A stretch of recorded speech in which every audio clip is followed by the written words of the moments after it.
remember the day he left like it just happened this morning. The sun was too bright for the kind of news he was about to give me. It was one of those late spring afternoons when the air smells of hope and blooming magnolias, but inside our living room, everything wilted the moment he said, "I can't do this anymore, Rachel. I want children. You can't give me that." He said it like I'd chosen this, like infertility was something I'd packed in my suitcase and brought into his life deliberately. I stood there holding a cup of coffee that had gone cold, still wearing my clinic bracelet from that morning's appointment. I'd spent the last year poking my body with needles, tracking ovulation charts like a full-time job, praying over plastic sticks and crying in bathroom stalls. And just when I thought we'd face it together, he let go. Just like that. We'd been married 4 years. 4 years of shared dreams, weekend getaways, inside jokes, and whispered conversations about baby names under the covers.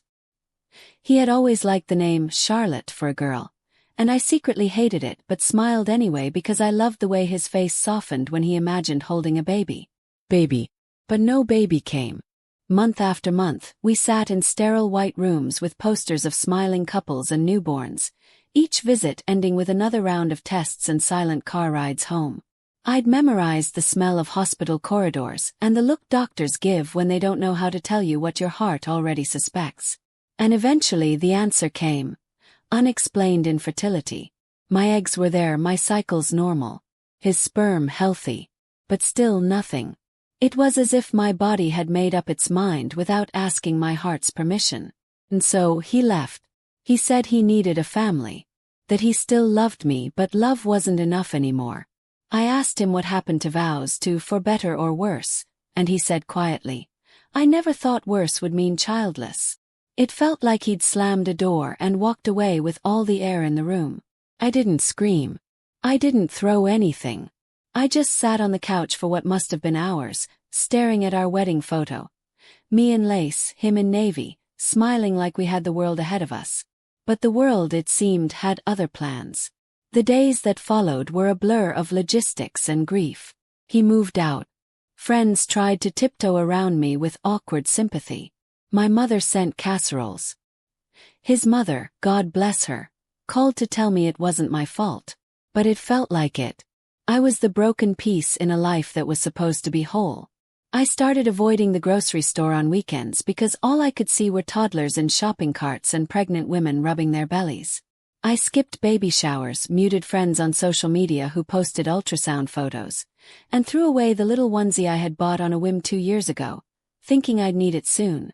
I burned it in the fireplace one night after too many glasses of wine and a well-meaning but cruel call from a friend who said, "Maybe this is a sign from the universe. Maybe you're meant for something else." But I didn't want something else. I wanted this. I wanted a family. I wanted to be chosen, even when it was hard. I wanted a man who would fight with me, not leave when things didn't go as planned. So I left. Not just the apartment, not just the memories. I left the whole damn city. Packed my car with clothes, journals, and everything I owned that didn't remind me of him. I drove for hours, for days, stopping in small towns that didn't know my name or my story. I took a temp job in a town I'd never heard of, rented a tiny studio above a florist shop, and tried to build a new life from the ground up. I cried most nights, quietly, into pillows and open journals. But slowly, grief became background noise. Not gone, just softer. I started volunteering at a local animal shelter. I made friends with a barista who played jazz records in her cafe and never asked too many questions. Painted. I read books I used to love before my life became a series of fertility appointments and hormone pills. I learned how to live again. But love. Well, I didn't trust it. That kind of heartbreak leaves a scar you can't see but always feel. Every time someone asked if I had kids, I had to swallow the lump in my throat before answering. I became good at hiding the ache, at smiling through small talk, at pretending like the version of me who once believed in forever was just a phase I grew out of. Then, one evening, everything changed. It was a charity event. A friend had dragged me there because they needed volunteers. I was serving wine when he walked in. A tall man with silver hair, kind eyes, and a laugh that made people turn their heads. He wasn't flashy, not trying to impress anyone. just present, gentle, grounded. We spoke briefly. He thanked me for the wine. I laughed at one of his dry jokes. That was it. But he found me again the next day outside the bookstore. Asked if I wanted coffee. I said yes before I could talk myself out of it. His name was Daniel. Widowed. 2 grown sons. He owned a local woodworking shop and told me stories about hand-carving cradles for his grandkids. I braced myself for the inevitable. He'd want more children, or he'd ask why I didn't have any. But he never did. Not once. Instead, he asked about my paintings. He asked what made me laugh. What made me angry. What I believed in. And slowly, without force, without fear, my heart opened. I hadn't planned on falling in love again. But Daniel didn't rush. He didn't need me to be anything but exactly who I was. And so, when he proposed a year later, I said yes. Not because I needed rescuing, but because for the first time in a long time I felt chosen again. Not in spite of my story, but because of it. I didn't know then how wild the story would get. That life had one more twist waiting just around the corner. That marrying Daniel would make me the stepmother of someone I once knew all too well. But that's another part of the story. It's funny how life circles back in the most unexpected, almost theatrical ways. If someone had told me 3 years ago, while I was curled up on my studio floor crying into a glass of Pinot Noir, that I'd someday fall in love with a man twice my age who owned a woodshop and lived in a lake house outside of town, I would have told them to go write for Netflix. But there I was. Married to Daniel. It wasn't a grand wedding. No chandeliers, no 10-piece band. Just 20 people, a quiet chapel, and Daniel's hands holding mine so firmly I thought I'd never fall again. I wore a pale blue dress because white felt dishonest, like pretending this was my first shot at forever when we both knew better. His youngest son gave a toast that made me cry, and we danced to Ella Fitzgerald under string lights in the backyard. It wasn't perfect, but it was peaceful and real. That first year with Daniel felt like exhaling after holding my breath too long. He was patient with the parts of me still bruised, gentle when I flinched at certain questions or struggled to explain why baby commercials still made me tear up. He didn't try to fix me. He just stayed. And that, I learned, was what real love looked like. It stays. I hadn't met his oldest son yet. Daniel said they were a bit estranged. Complicated, he'd told me, in that vague way men use when they don't want to unpack old family wounds. He moved away a few years ago, got married, then divorced. Now he's co-parenting a little girl. I haven't seen him in months. I didn't push. I figured we all had our family ghosts. Had mine too. Then, one Friday afternoon, Daniel walked into the kitchen holding his phone like it had bitten him. "He's coming next weekend," he said, looking at me with wide eyes. "With his daughter. He wants her to meet her grandparents." Smiled. "That's wonderful, Daniel." He hesitated. "There's something you should know." My stomach tightened. "His name is Jacob," he said slowly, watching me like he was waiting for a bomb to go off. "Jacob Mills." For a moment I thought my knees might give out. Jacob. Why Jacob? The man who once held my hand in fertility clinics. Who whispered baby names into my hair at night. The man who shattered me in our living room because I couldn't give him children. My ex-husband. Daniel's son. I didn't speak. Couldn't. My mouth was dry, and all I could hear was the sound of blood rushing in my ears. I must have looked ghostly pale because Daniel reached out. His hand trembling just slightly. "Rachel, you okay?" I forced a nod like my neck was made of wood. Yeah. I'm just surprised. How do you explain something like that? How do you tell your new husband that the son he hasn't spoken to in years is the same man who once broke you? I didn't sleep that night. Memories came crashing like waves. Our wedding. The arguments. The empty nursery we never filled. His voice the day he left. Calm, calculated, cruel in its clarity. I remembered thinking, I will never forgive him for this. And now he was walking back into my life. With a child. The very thing he once left me for. The irony could have knocked me out cold. I considered telling Daniel everything. But what would it change? He hadn't known we were married. And Jacob? Well, I didn't owe him anything. If this was some twisted divine comedy, I wasn't going to be the punchline. So I stayed silent. The day they arrived, I dressed carefully. Neutral colors, soft makeup, like armor disguised as grace. I stood by the front window, pretending to arrange flowers while my hands shook. I saw them before they reached the door. Jacob looked older, thinner. Still handsome in that boy-next-door kind of way, but tired.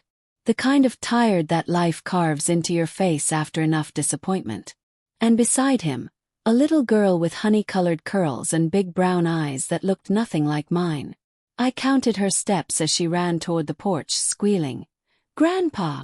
Daniel bent down, scooping her into his arms like he'd waited his whole life for that moment. I stood frozen, until Jacob looked up. Eyes met. And in that moment, his face drained of color. He stopped in his tracks. "Rachel." I gave him a tight smile. "Hello, Jacob." Daniel turned, oblivious.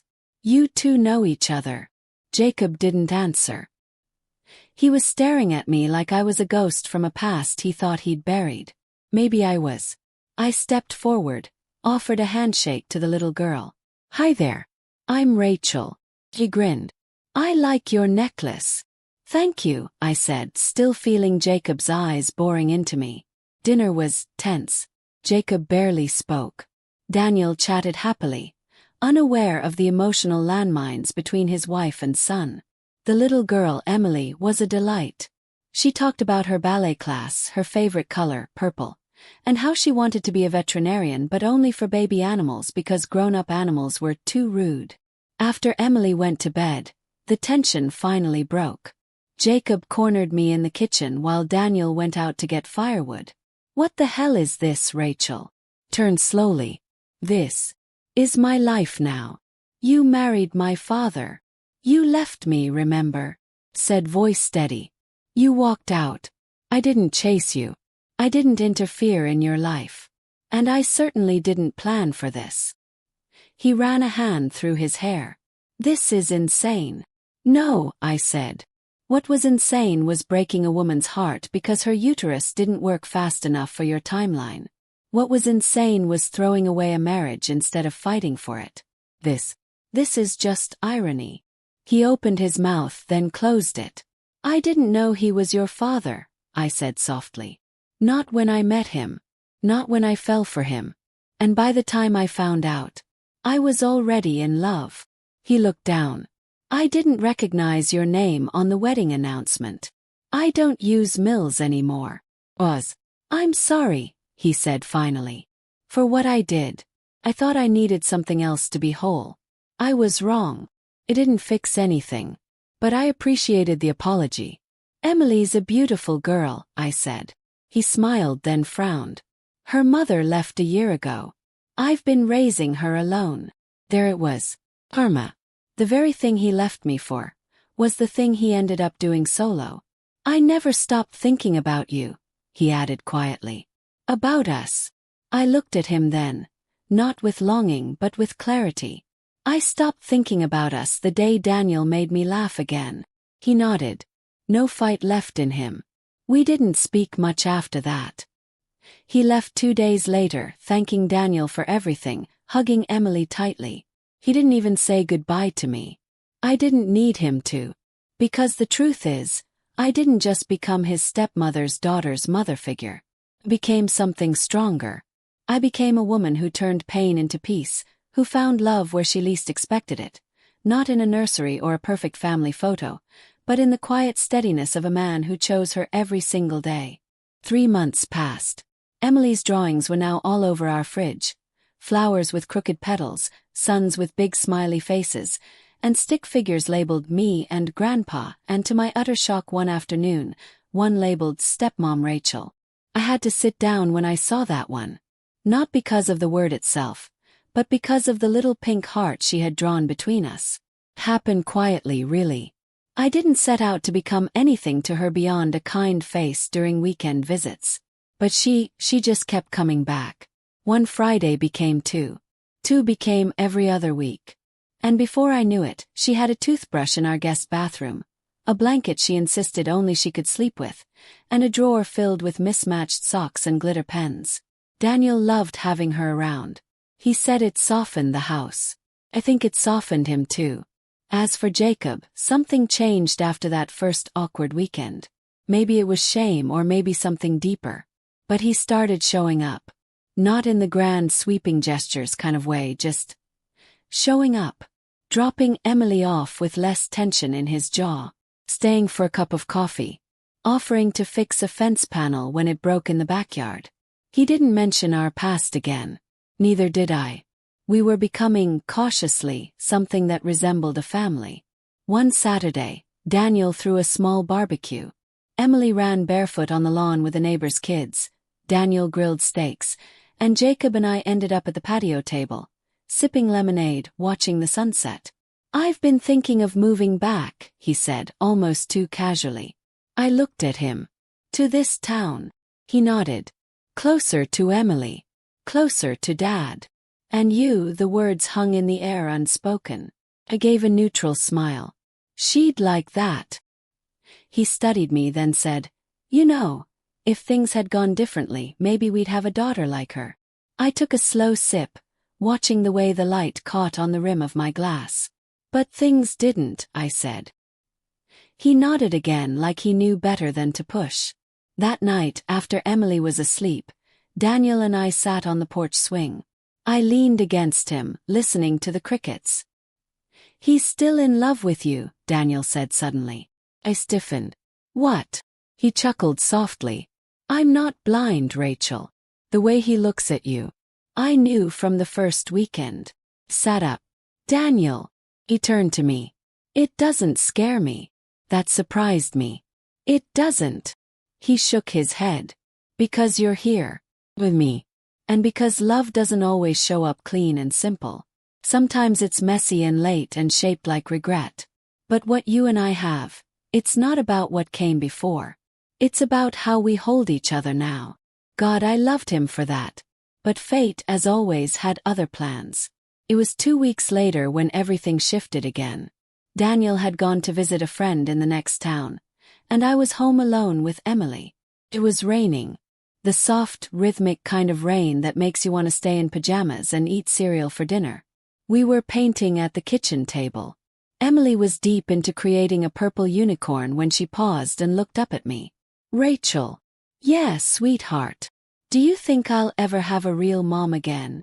Froze. She looked at me with those big brown eyes, not sad, just curious. Like she was asking whether the moon would come out tonight. I wiped my hands and knelt beside her. "I think you already have people who love you very much." She tilted her head. "Even you." Smiled. "Especially me." She leaned forward and whispered, "Can I call you Mommy?" Tears stung my eyes. I nodded, afraid my voice would crack. She wrapped her arms around my neck. "I think you were always meant to be my mommy." That night, after she went to bed, I cried harder than I had in years. Not because I was sad, but because I realized something profound. Motherhood had found me in its own strange, beautiful way. Not through biology, not through adoption paperwork, but through love. Pure, messy, unconditional love. Jacob came by the next morning to pick her up. She asked if she could call me Mommy.